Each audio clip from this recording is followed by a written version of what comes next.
Jaya Gopi Jana Vallabha Girivardhari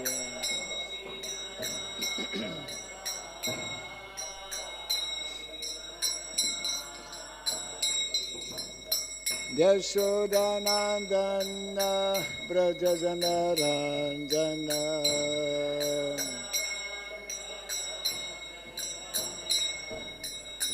Yashodanandana Brajajana Ranjana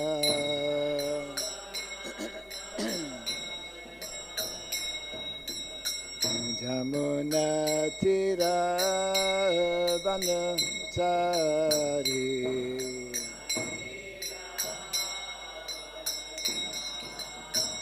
Jamuna Tira Vanachari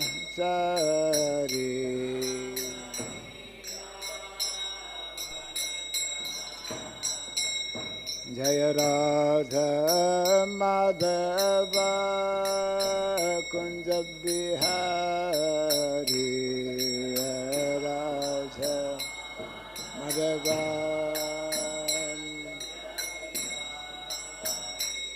Jaya Radha Madhava Kunja Bihari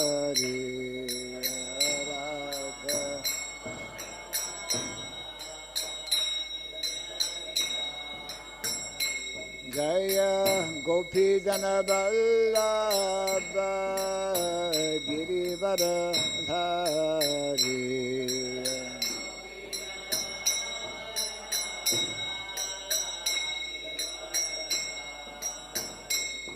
Jaya Gopi Jana Vallabha Girivardhari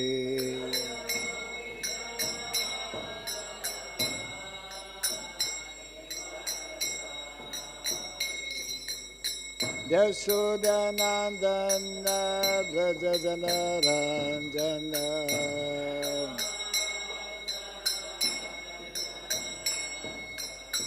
Yashodanandana Brajajana Ranjana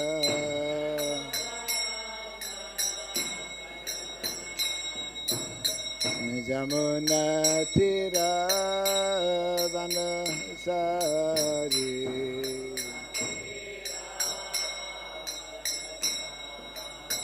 Jamuna Tira Vanachari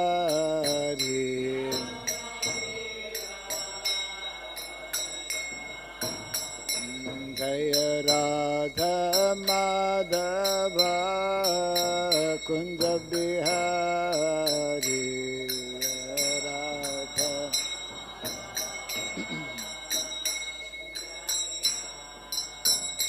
Jaya Radha Madhava Kunja Bihari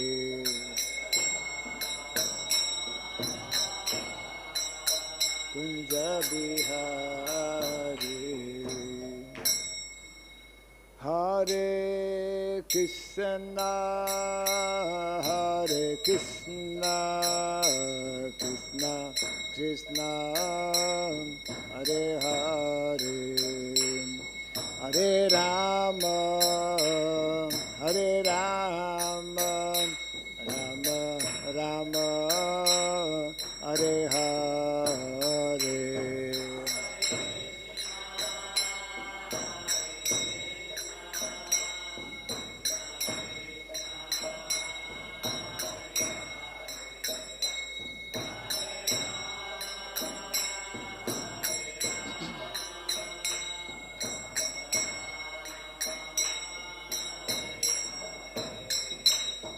Hare Krishna, Hare Krishna, Krishna Krishna, Hare Hare, Hare Rama, Hare Rama, Rama Rama, Hare Hare.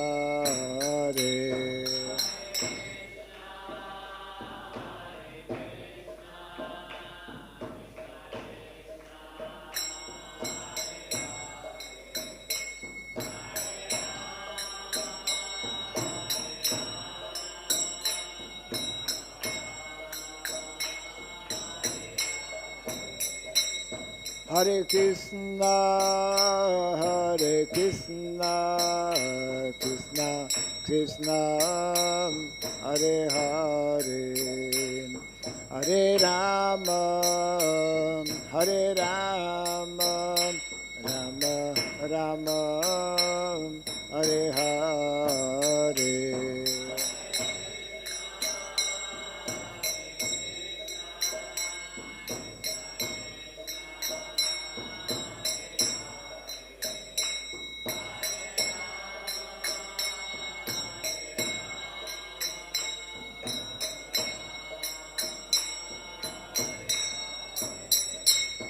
Hare Krishna,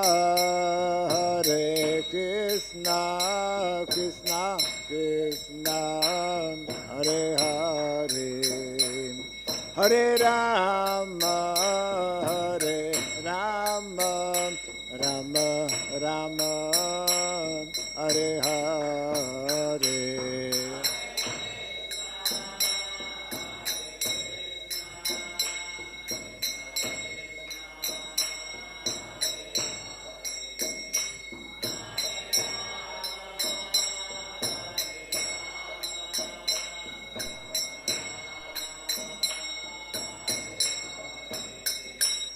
Hare Krishna, Krishna Krishna, Hare Hare, Hare Rama, Rama Rama, Hare Hare.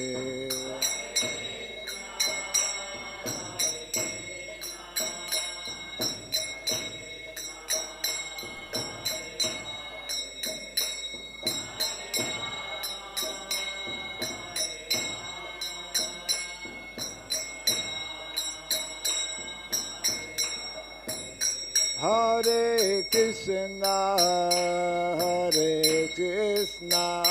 Krishna Krishna, Hare Hare, Hare Rama, Rama Rama, Hare Hare.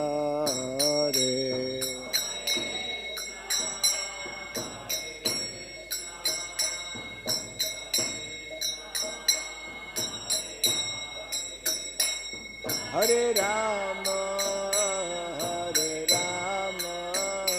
Rama Rama, Hare Hare Krishna, Krishna Krishna, Hare Hare, Hare Rama, Rama Rama, Hare Hare.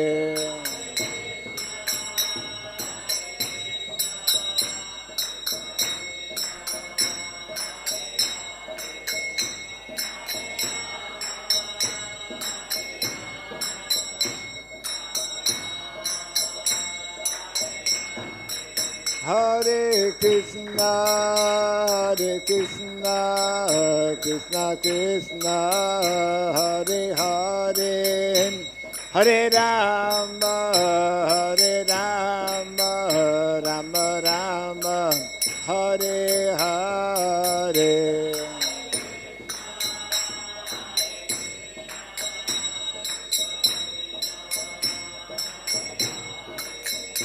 Hare Rama, Rama Rama,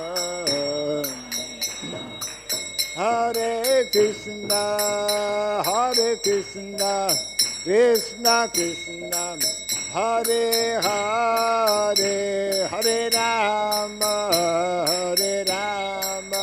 Rama Rama, Hare Hare.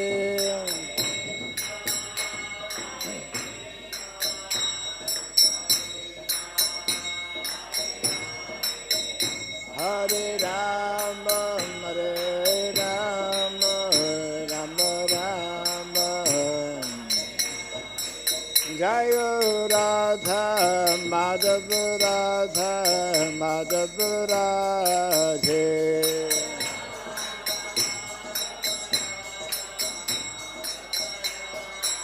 Jaya Radha Madhava Radha Madhava Radhe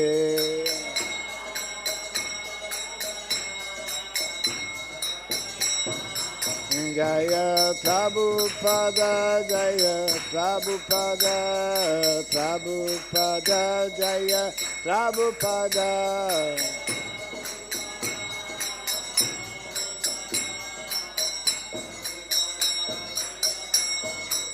Prabhupada, Prabhupada, Prabhupada, Prabhupada.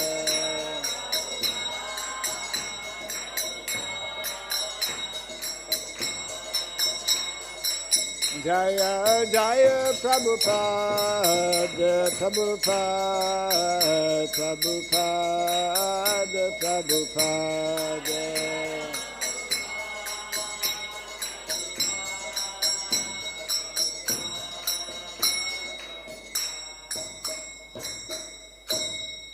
Gaura Pimanandi Jayam Vishnupada Paramahamsa Pri-Vrajagacharya Stotra Satta Sri Srimad His Divine Grace Srila Bhai Charanarvinda Bhakti Vedanta Swami Srila Prabhupada Ki Ananta Koti Vaishnava Vrinda Ki ISKCON BBT Founder Acharya's Divine Grace Srila Prabhupada Ki Namacharya Srila Haridas Thakur Ki Samaveta Bhakti Vrinda Ki Harinam Sankirtan Ki Grantaraj Srimad Bhagavatam Ki Jani Thai Gauda Pimanandi. All glories to the assembled devotees, all glories to the assembled devotees, all glories to the assembled devotees, all glories to Sri Guru and to Sri Gauranga, all glories to Srila Prabhupada. Om Agyanatimirandasya Gyananjana Salakaya Chakshurunmilitam Jena Tasmai Sri Gurave Namaha Sri Chaitanya Manobhistam Stapitam Jena Bhutale Swayam Rupa Kadamahyam Dadati Swapadantikam Vandeham Sri Guru Sri Juta Parakamalam Sri Gurun Vaishnavamscha Sri Rupam Sagrajatam Sahagana Raghunatan Vitam Tvam Sajivam Sadvaitam Sabhadutam Parijana Sahitam Krishna Chaitanya Devam Sri Radha Krishna Padam Sahagana Lalita Sri Visakanvitam Scha Hai Krishna Karuna Sindhu Dinabandhu Jagatpate Gopisha Gopika Kanta Radha Kanta Namostute Tapta Kanchana Gaurangi Radhe Vrindavaneshwari Vrishabhanu Suti Devi Pranamami Hari Priye Vanchakalpa Tarubhyascha Kripa Sindhubhya eva cha Patitanam Pavanebhyo Vaishnavebhyo Namo Namaha Narayanam Namaskritya Naram Chaiva Narottamam Devim Saraswatim Vyasam Tato Jayam Udirayet. Before reciting the Srimad Bhagavatam, which is our very means of conquest, let us first offer respectful obeisances unto Narayana, Supreme Personality of Godhead, unto Nara Narayan Rishi, the supremmost human being, unto Mother Saraswati, the goddess of learning, and unto Sri Vyasadeva, the author. Nasta praya shabadreshu Nityam Bhagavata Sevaya Bhagavati Tamasloke Bhaktir Bhavati Naistiki. By regularly hearing the Srimad Bhagavatam and by rendering a service unto the pure devotee. All that is troublesome within the heart becomes destroyed practically to nil, and loving devotional service unto the Supreme Lord, who is praised with transcendental songs, becomes established as an irrevocable fact. Idam Bhagavatam Nama Puranam Brahma Samhitam Uttama Shloka Caritam Chakara Bhagavan Rishi Nishreyasaya Lokasya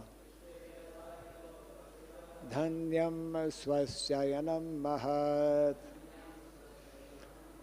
This Srimad Bhagavatam, known as the Grantharaj, the king of all Vedic literatures, is the literary incarnation of God.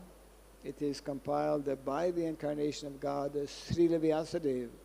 It is meant for the ultimate good of all people. It is all successful, all blissful, and all perfect. Sri Krishna Chaitanya Prabhu Nityananda Sri Advaita Gadadhara Srivasadi Gaura Bhakta Vrinda. Hare Krishna, Hare Krishna, Krishna Krishna, Hare Hare, Hare Rama, Hare Rama, Rama Rama, Hare Hare. Om Namo Bhagavate Vasudevaya. Om Namo Bhagavate Vasudevaya. Om Namo Bhagavate Vasudevaya.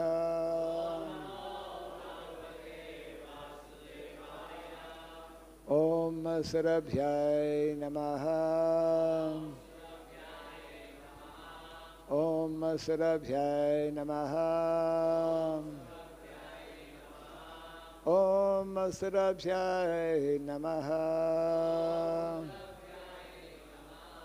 Mukham karoti vachalam pangum langayate girim yat kripa tamaham bande Sri Gurum Dinatharanam.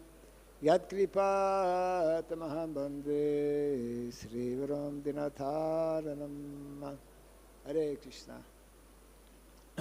Welcome to our morning Bhagavatam class. Today we are reading from the second canto of the Srimad Bhagavatam, chapter 7, entitled Scheduled Incarnations. What is the text number? 2020, yes. Yes.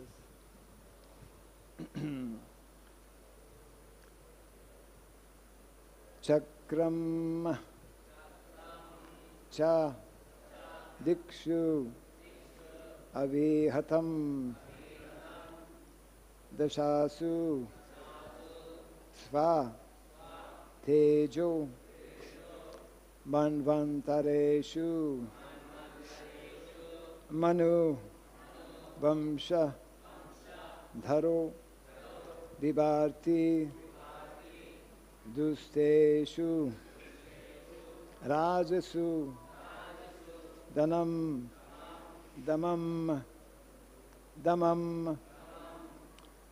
vyadadhāt sva-kīrtiṁ satye tri-pṛṣṭha uśatīṁ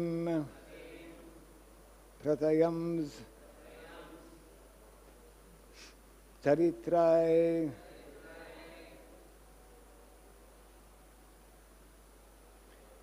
cakraṁ ca dikṣv avihataṁ daśasu sva-tejo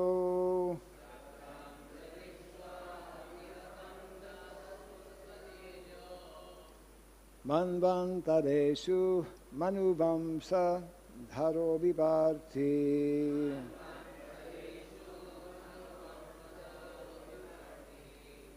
Duṣṭeṣu rājasu damaṁ vyadadhāt sva-kīrtiṁ.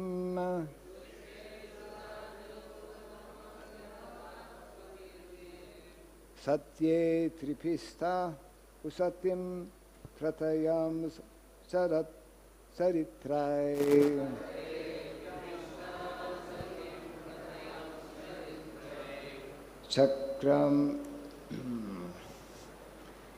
Cakraṁ cha dikṣv avihataṁ cakraṁ sva-dikṣa avihataṁ daśasu sva-tejo.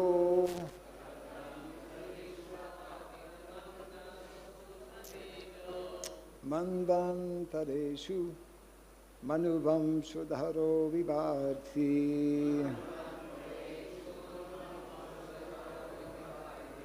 duṣṭeṣu rājasu damaṁ vyadadhāt sva-kīrtiṁ.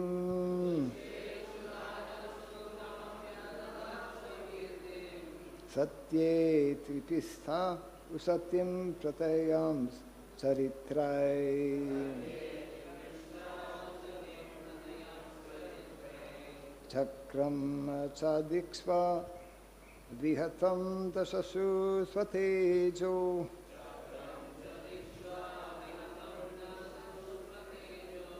manvantareṣu manu-vaṁśa-dharo bibharti.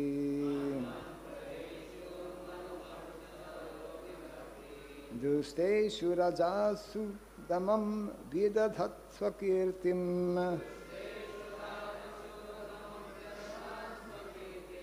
satye tri-pṛṣṭha uśatīṁ prathayaṁś caritraiḥ.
Ladies,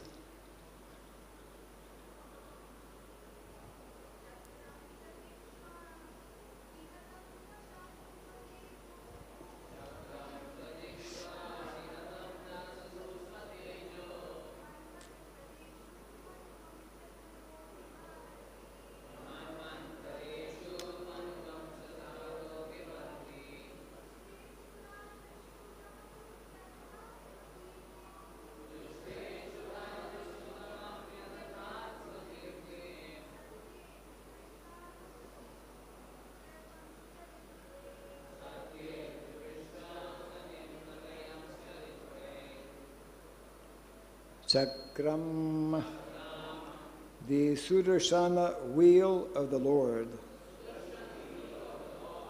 cha, as well as dikṣu, in all directions, avihataṁ, without being deterred, daśasu, 10 sides, sva-tejaḥ, personal strength, manvantareṣu, in different incarnations of Manu, manu-vaṁśa-dharaḥ, as the descendant of the Manu dynasty, bibharti, rules over duṣṭeṣu, unto the miscreants, rājasu, upon the kings of that type,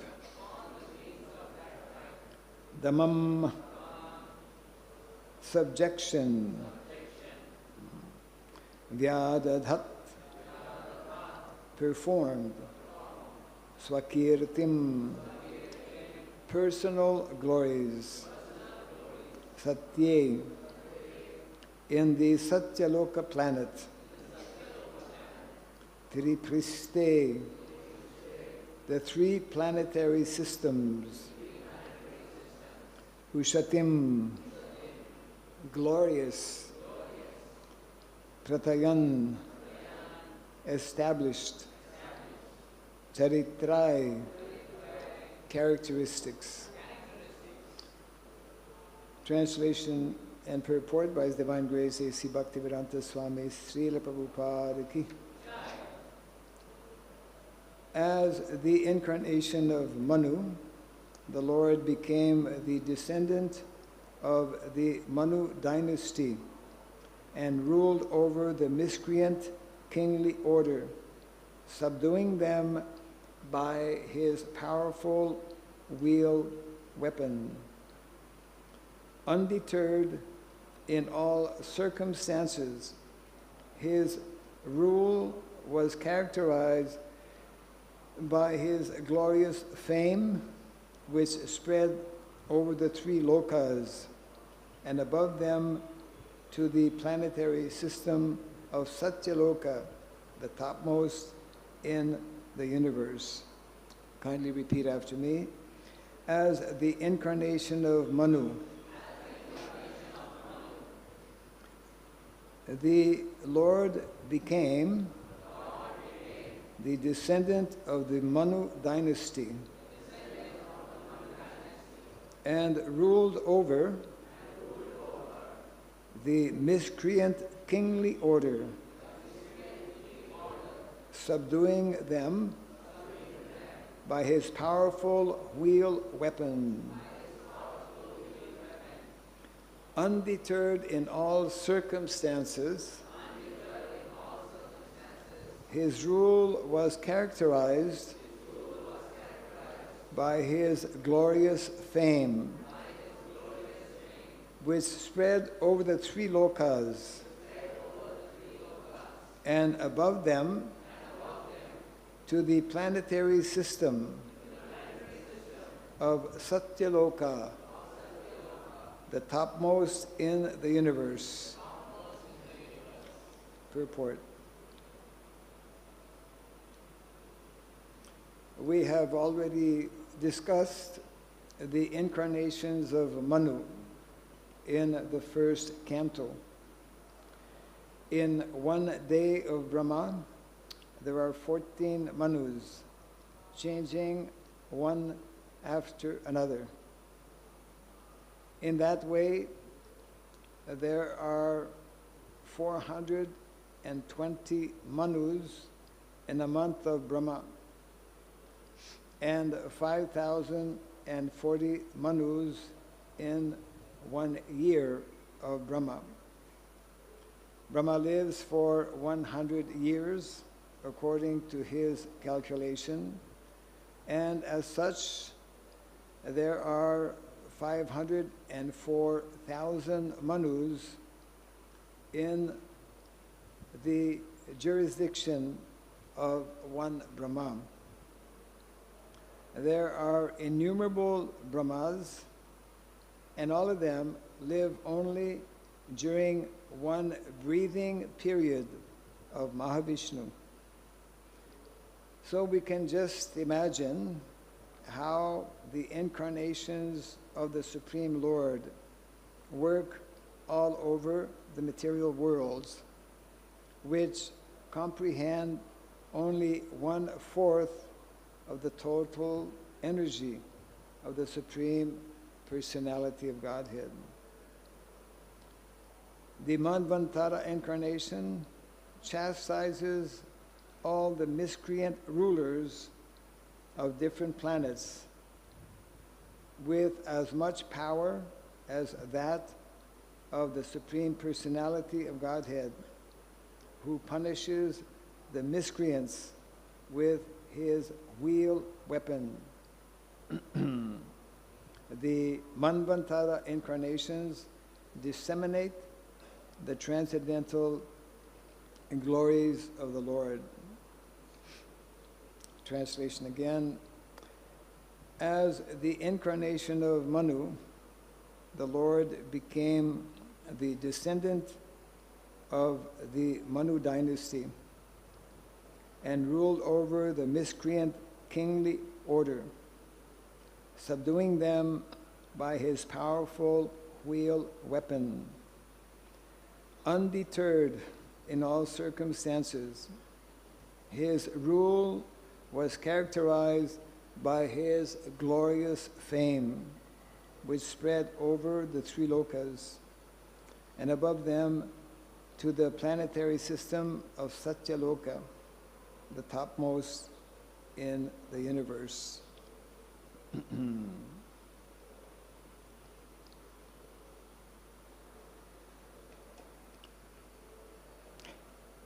So this chapter is an exchange between Lord Brahma and Narada. Narada, who is one of his sons and also his disciple. Lord Brahma is explaining about different, it mentions here scheduled incarnations. It means that there is a very systematic manner in which various incarnations appear in the material world to perform some specific task or activity. We come to know from Shastra how there are different types of incarnations, 6 types of incarnations.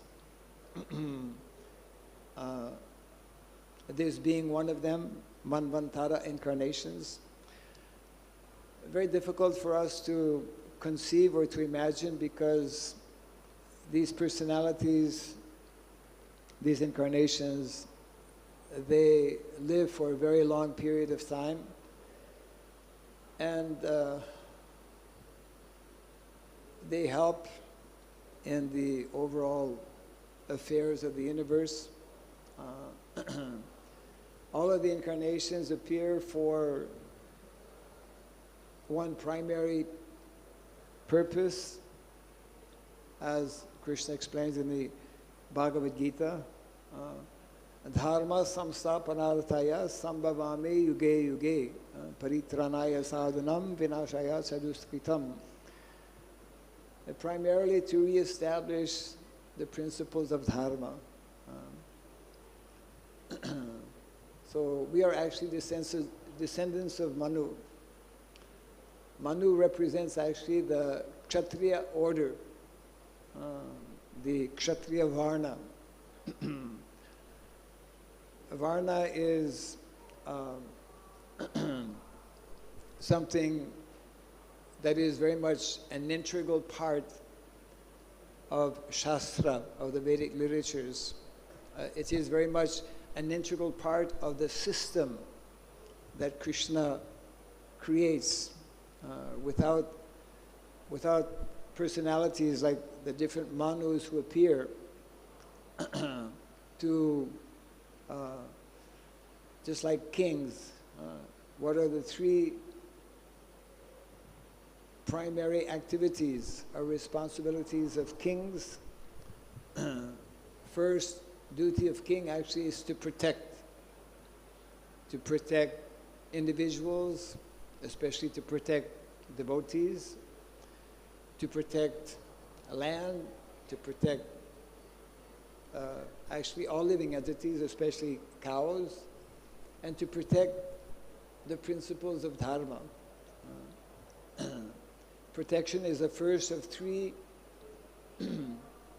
very important responsibilities of kshatriyas. The second responsibility is to organize. Just like a few days ago, one devotee was asking me, is it really true that there are,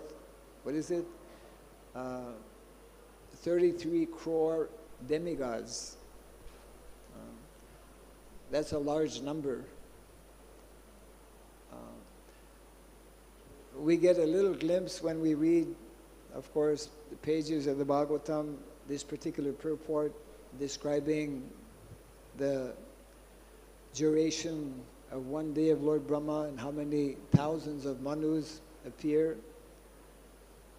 So for the universal, we could say, organization or functioning of this material world, just like anyone who has been responsible to, who has been a temple president, knows that there are so many things that need to be organized, or anyone who is in charge of a village or in charge of a country.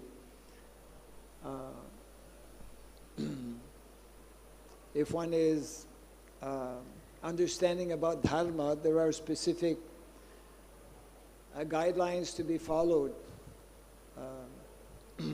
There are rules and regulations that need to be respected, all of which actually are meant to help individuals come to the rightful understanding of what is the purpose of life. Of course, in the previous verse, Lord Brahma was explaining to Narada how he received transcendental knowledge, the essence of which we all know, of course, is bhakti or devotional service. So these manus have a very important role to play within the overall management of the universe. And on this planet, those who represent manus, as we mentioned, they are of a kshatriya nature. They protect, they organize, and then the third responsibility of kings is to actually provide in times of need, welfare, to provide assistance, generally material assistance when there are different calamities. There are very, very detailed information actually given in our Shastra regarding the training of such personalities. Our whole Vedic culture is very much stressing the importance of both education and training, specifically in these varnas, in the Brahmana varna, and the Kshatriya varna, and Vaishya varna, which are very, within each one of them, there is so much of information and knowledge actually to be learned.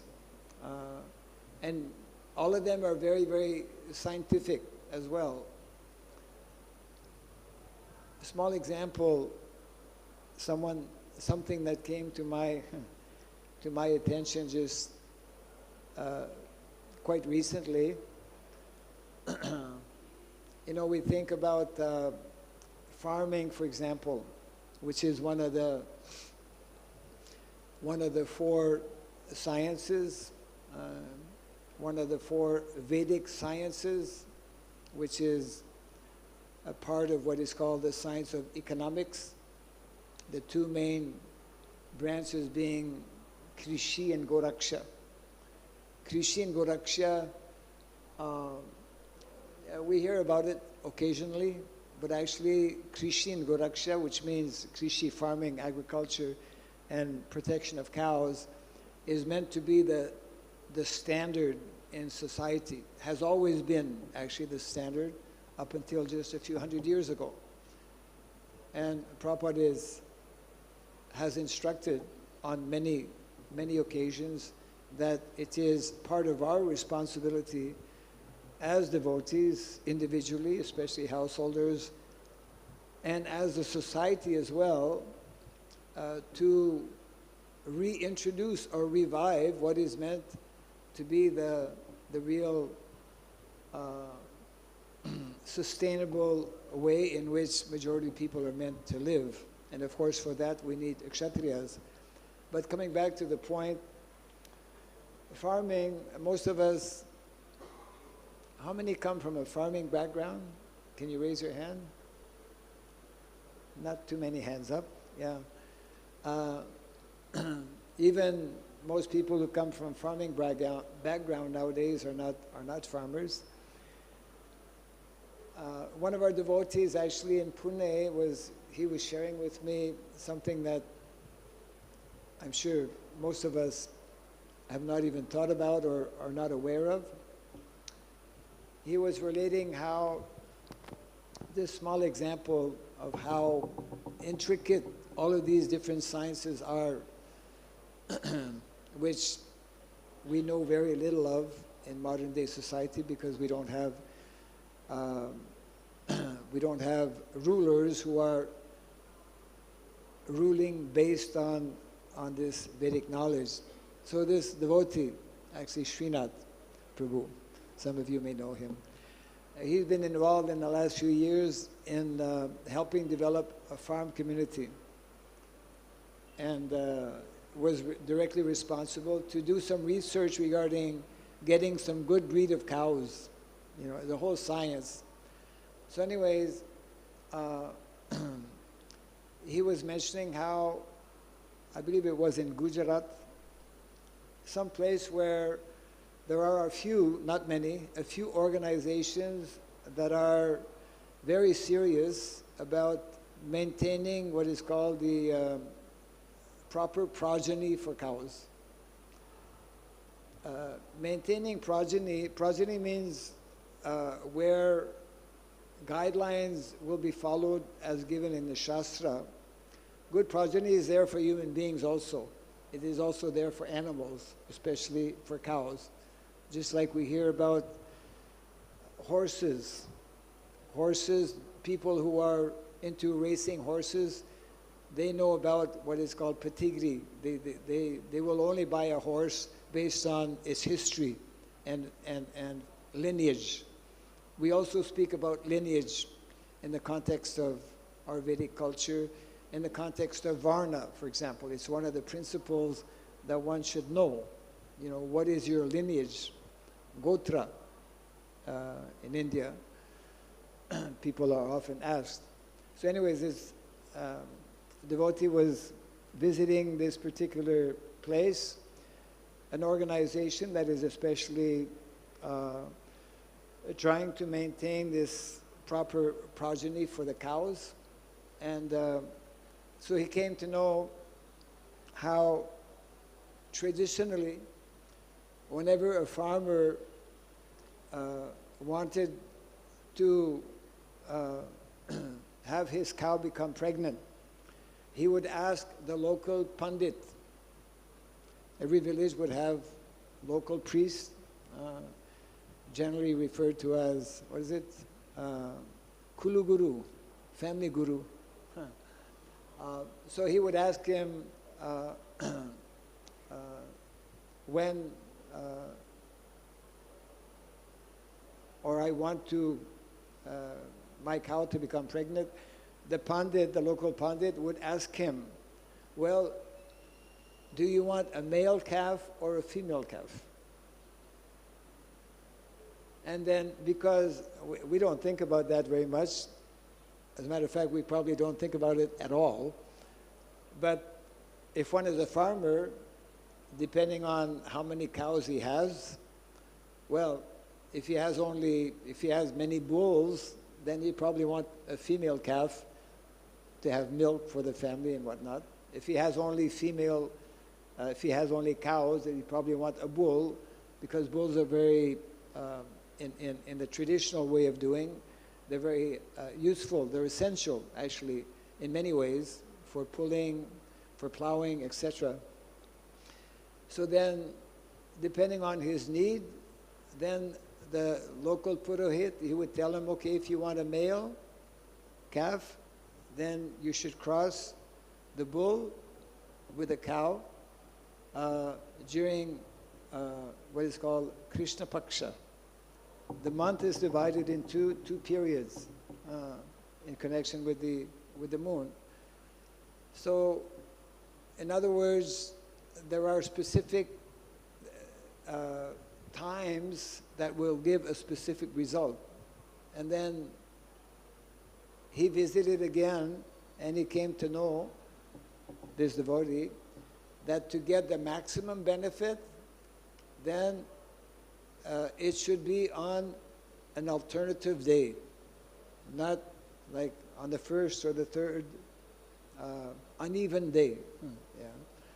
In other words, our shastras contain all kinds of information which are essential for us to live properly, materially, so that we are not under unnecessary tension or anxiety for the prime purpose of actually developing our spiritual life. A very important point that Prabhupada himself was making, that Krishna's system in terms of the varnas and the ashramas, that we generally don't talk about so much, have that particular purpose of helping society function in such a way that it will be more conducive, more easy for us to advance spiritually. In other words, there is a need of some material arrangement, not for the karmis, materialistic people. Their primary focus is on material arrangement, known as economic development, but we know for the purpose of sense gratification, for the purpose of exploiting.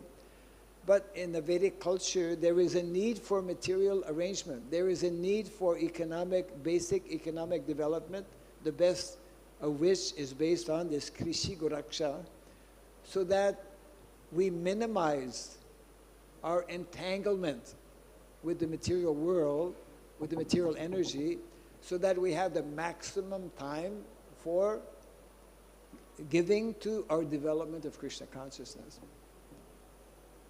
Very important point and very important principle as well, which for us as a society, you know, we are not meant simply to be focused. Of course, that is our primary aim and objective, to develop and to become self-realized and ultimately to develop love of God. The point being, however, that Krishna has created, because we are here in the material world, a system, a very scientific system, a very involved system. Kshatriyas are part of that system. Nowadays we're suffering tremendously. I mean, the whole world is in chaos, as Prabhupada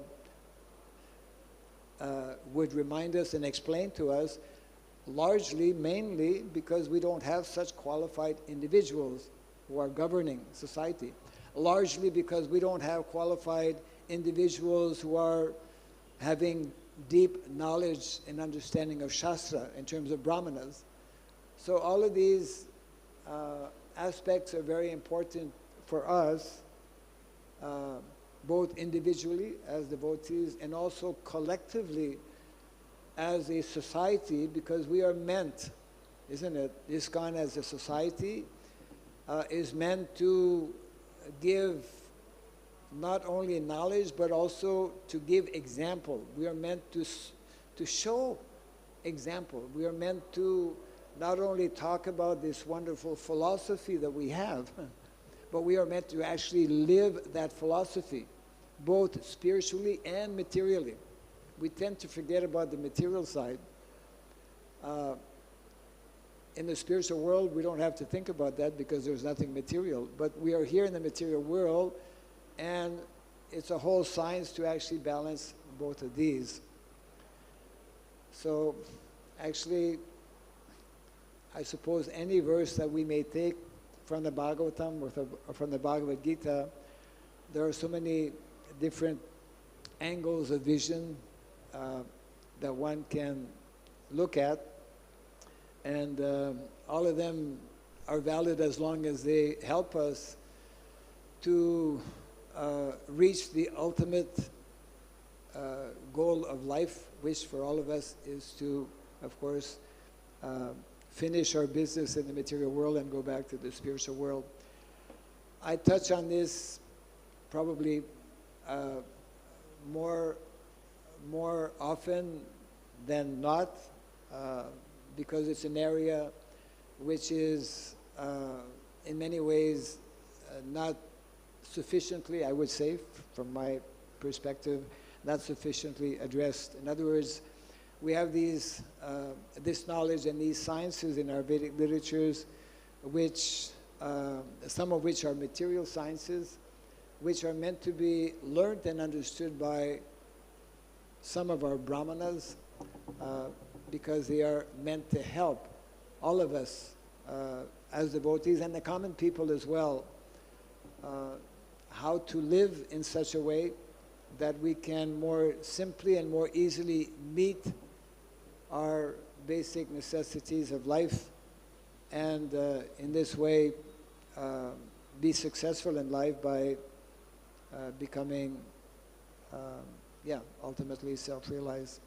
I'll read the verse again once. There's a few, maybe 5 minutes or so left if anyone has some comment or question. The verse went as follows, 20. As the incarnation of Manu, the Lord became the descendant of the Manu dynasty and ruled over the miscreant kingly order, subduing them by his powerful wheel weapon. Undeterred in all circumstances, his rule was characterized by his glorious fame, which spread over the three lokas, and above them to the planetary system of Satyaloka, the topmost in the universe. Any question or comment? Yes, Mike?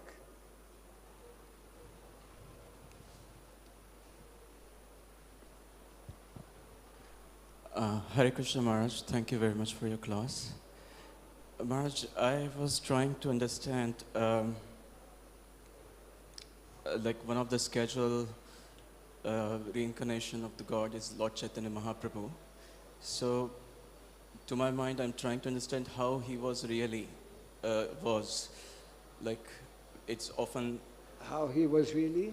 Was in, like, living and among his followers in 500 years ago. Like, the biographies of godly men or saintly people are often called the hagiographies. As the? Hagiography. These biographies are meant to inspire followers and instill faith in them. So then they're allowed to exaggerate the descriptions where followers feel inspired. But then I visited one of the Gaudiya temple, and in the temple, Lord Chaitanya Mahaprabhu was more Bengali looking, like more chubby face, more... Well, he was born yeah. in Bengal, no? Yeah. So I'm kind of trying to understand, is it like, can we see him also in the context of Bengal, and he was Bengali, and is it offensive to see that way? But now we have the Chaitanya Mahaprabhu, more Caucasian looking deities, and so how does it, what are your thoughts about that?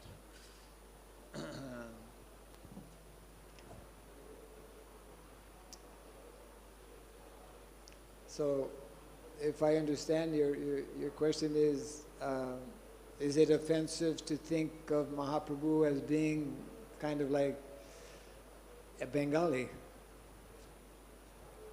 having particular characteristics? I want to know, is it offensive? Because often said that you shouldn't see the person or the incarnation of God or even in spiritual master with the material vision. So to see, but some people, they want to have a realistic point of view to see how he was really, how many people were there in the event. Sometimes in the scriptures exaggerated a bit, there are millions of people, but then maybe there were a few thousand people. But is it offensive to think in those terms?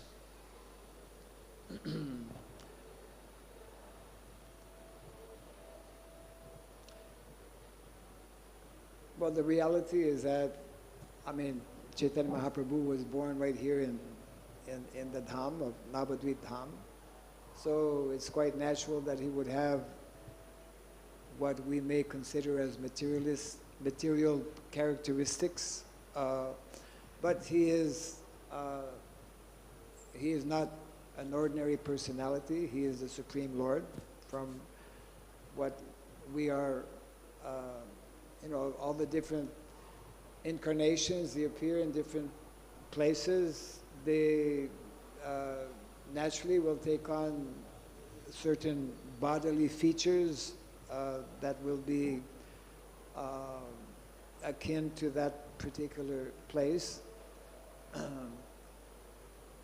But our vision or our understanding, of course, as devotees, is that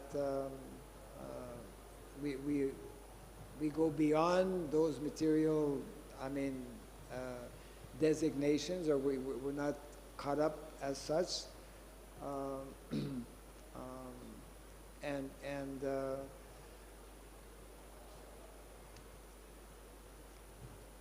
We accept such personalities as Mahaprabhu, even though I'm sure all incarnations have some particular bodily features because they're born here in the material world. They perform activities, but those activities are completely transcendental. I'm speaking about, not only incarnations, we have also personalities whom we accept, whom we know as pure devotees. They have a physical body, they have physical traits, but they are beyond those physical attributes because they are just like somebody was asking Srila Prabhupada, of the 6 Goswamis, how many of the 6 Goswamis are eternal, are Nitya Siddhas, or eternal associates? Prabhupada replied, 2. Rupa and Sanatan are eternal associates of the Lord. Of course, ultimately, our philosophy is that we don't make a difference even if someone, through the process of sadhana, attains a level of siddha, sadhana siddha, then we don't make the difference. So, of course, we should not judge or see things in a material way, but there are material characteristics, but we see above that because, especially personalities like Chaitanya Mahaprabhu, they are they are accepted and recognized as you know, like the whole Panchatattva. They are having different tattvas. It's a whole subject matter connected with tattva actually, because there are three, we say Panchatattva, but there are three tattvas manifest: Vishnu Tattva, Shakti Tattva, and Jiva Tattva, isn't it? So we try, I mean, not only we try, but we should not see such personalities from a material point of view, although there will be material characteristics, but they are beyond, you know, Mahaprabhu is not per se a Bengali, but he's born in Bengal. He spoke Bengali. Chaitanya Charitamrita is written in Bengali. And we were told, Prabhupada explained how people one day will learn Bengali to more appreciate, you know, the... Anyways, I'm sure more could be said, but we're past the time right now. Okay. Jai Grantaraj Srimad Bhagavatam ki, Jai Srila Prabhupada ki.